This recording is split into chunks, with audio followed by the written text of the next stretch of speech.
महाभारत में एक ऐसे पात्र हैं जिनके विषय में लोग कम चर्चा करते हैं। उनका जीवन काफी संघर्षपूर्ण रहा, श्रापित जीवन जिया। महाभारत के युद्ध में उन्होंने भाग नहीं लिया था, उससे पहले ही उनकी मृत्यु हो गई। किंतु महाभारत के कुरुक्षेत्र युद्ध में उनके 5 पुत्र महारथी थे। खुद श्रापित जीवन जिया, संघर्षपूर्ण जीवन जिया, और लोग कम चर्चा करें ऐसा अच्छा नहीं लगता। इसलिए आज मैं उस महान आत्मा के विषय में चर्चा करना चाहता हूं। एक ऐसे प्रसंग लेकर के आपके सामने प्रस्तुत हुआ हूं जिसके विषय में जानना बेहद जरूरी है। मैं बात कर रहा हूं महाराज पांडु की, कुंती के पति, माद्री के पति महाराज पांडु की। भीम, अर्जुन, नकुल, सहदेव और युधिष्ठिर के पिता महाराज पांडु की। संभवतः इसीलिए पांडु पुत्र कहा जाता है।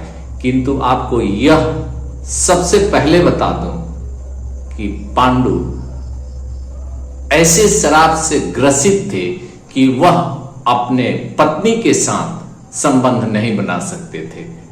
और पांडु जो 5 पुत्र पांडु पुत्र कहलाए, उनमें से कोई भी उनका पुत्र नहीं था। यह सुनकर आपको आश्चर्य होगा कि कुंती महर्षि दुर्वासा के वरदान के कारण 5 पुत्रों को जन्म दिया था, जिनमें से 3 पुत्र कुंती के थे, अर्जुन, भीम और युधिष्ठिर, तथा 2 पुत्र माद्री के थे जो महाराज पांडु की दूसरी पत्नी थी, नकुल और सहदेव।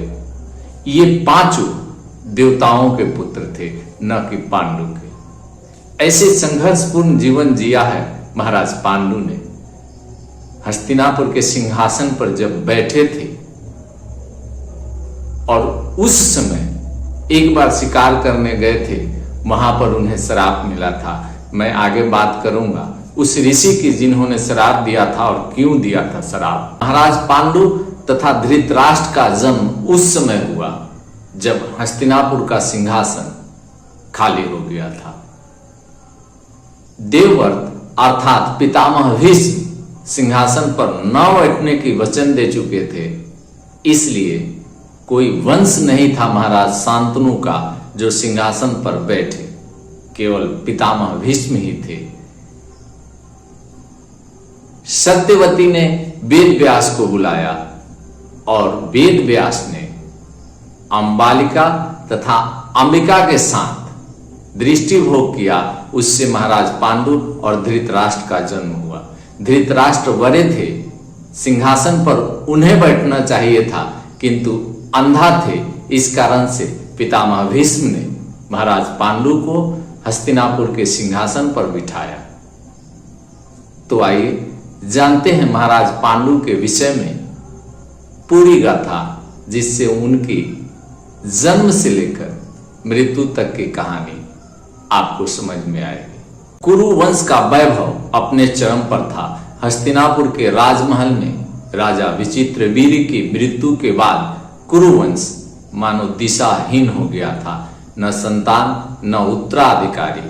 तब सत्यवती ने अपने पुत्र महर्षि वेद व्यास को बुलाया और उनसे आग्रह किया कि वे नियोग द्वारा विचित्रवीर्य तथा चित्रांगद की पत्नियों से संतान उत्पन्न करें। व्यास ने नियोग से 2 पुत्रों को जन्म दिया।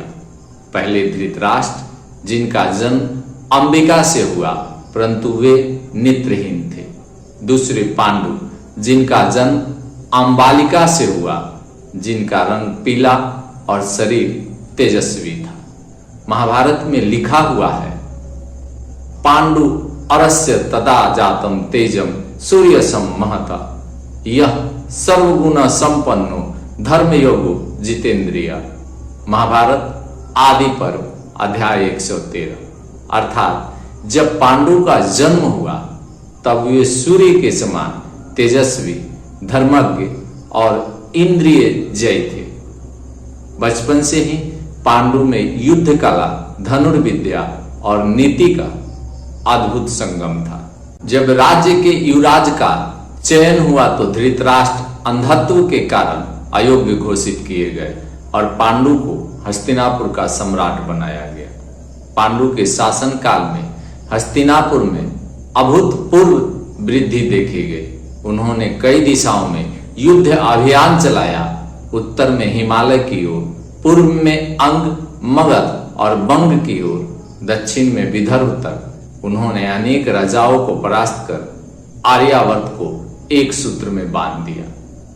राजनैतिक दृष्टि से और कुल परंपरा की मर्यादा से महाराज पांडु का विवाह राजा कुंती भोज के दत्तक पुत्री कुंती से हुआ। कुंती के व्यक्तित्व में सौम्यता, साहस और श्रद्धा का संगम था। बाद में पांडु ने द्वितीय विवाह माद्री से किया, जो मद्र देश की राजकुमारी थी। दोनों रानियां अपने पति से अत्यंत प्रेम करती थी। राज्य में सुख, समृद्धि और वैभव का युग था, किंतु नियति को कुछ और ही स्वीकार्य था। एक बार पांडु शिकार के लिए वन में गए, जहां उन्होंने हिरण के रूप में मैथुन रथ एक जोरे पर बाण चला दिया, किंतु वे हिरण कोई साधारण नहीं थे, बल्कि ऋषि किंदम और उनकी पत्नी थी, जो वन में मृग रूप में तपस्या कर रहे थे। जैसे ही वाण लगा, ऋषि ने मनुष्य का रूप धारण कर कहा, यू मैथि रतम हंति मृग रूपेण संस्थितम तस्य जन्मेषु सर्वेषु मैथुने मृत्यु भविष्यति। महाभारत आदि पर्व अध्याय 118। अर्थात जो पुरुष मैथुन रथ प्राणी को मारता है, उसे भी अपने जीवन में जब भी मैथुन का संयोग होगा, उसी क्षण उसकी मृत्यु हो जाएगी। यह श्राप सुनकर महाराज पांडु के हृदय में पश्चाताप की अग्नि जल उठी। उन्होंने राज्य, सिंहासन और वैभव सब कुछ त्याग दिया और कहा, ऐसे श्रापित जीवन जीने से तपस्वी जीवन श्रेष्ठ है। उन्होंने राज्य अपने भाई धृतराष्ट्र को सौंप दिया और दोनों रानियां कुंती व माद्री सहित वन गमन किया। वन में पांडु ने तपस्वी जीवन अपनाया। उनके भीतर एक व्यथा थी, मेरे बाद कौन इस वंश को आगे बढ़ाएगा। उन्होंने कुंती से कहा, हे प्रिय, तुम्हारे गर्भ से मेरा वंश आगे बढ़ना चाहिए, परंतु मैं श्रापित हूं। तब कुंती ने बताया कि उन्हें दुर्वासा ऋषि ने एक वरदान दिया था, जिससे वे किसी भी देवता को आह्वान कर पुत्र प्राप्त कर सकती है। कुंती ने पहले धर्मराज का आह्वान किया, युधिष्ठिर का जन्म हुआ, फिर वायुदेव से भीम का जन्म हुआ, फिर इंद्र से अर्जुन का जन्म हुआ। पांडु प्रसन्न हुए। माद्री ने भी यह वरदान मांगा और उन्होंने अश्विनी कुमारों को स्मरण किया। तब नकुल और सहदेव उत्पन्न हुए। इस प्रकार पांचों पांडवों का जन्म हुआ और उनका नाम ही पांडव पड़ा, क्योंकि वे पांडु के संतान थे। कुछ वर्ष बाद एक दिन वसंत ऋतु में वन में सुगंधित फूलों की बयार चली। माद्री ने पुष्प लाकर पांडु को अर्पित किया। भाव विहोर पांडु ने अपने मन पर नियंत्रण खो दिया और माद्री को आलिंगन करने लगे। उसी क्षण ऋषि किंदम का श्राप सत्य हो गया। पांडु भूमि पर गिर पड़े, उनका शरीर स्थिर हो गया और वे वहीं प्राण विहीन हो गए। माद्री ने विलाप किया, प्राणनाथ, मैं आपके बिना कैसे जीवित रह सकती हूँ। और उन्होंने पांडु की चिता में सती होकर देह त्याग दी। कुंती ने पांचों पांडवों को लेकर हस्तिनापुर लौट आई। वहां भीष्म पितामह ने उनका भव्य संस्कार करवाया। हस्तिनापुर में पांडु का नाम युगों युगों तक श्रद्धा से लिया गया। उन्होंने अपने जीवन से सिखाया कि अहंकार में किया गया कर्म चाहे राजा करे या साधु, नियति दंड अवश्य देती है।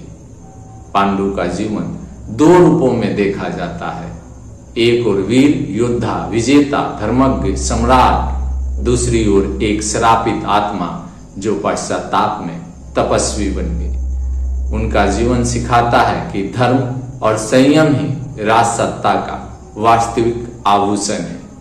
मैंने जो बात किया, वेद व्यास द्वारा रचित महाभारत आदि पर्व अध्याय 13, 20 भगवत पुराण स्कंद 9 अध्याय 22, विष्णु पुराण तृतीय अंश अध्याय 4। इस वीडियो में इतना ही।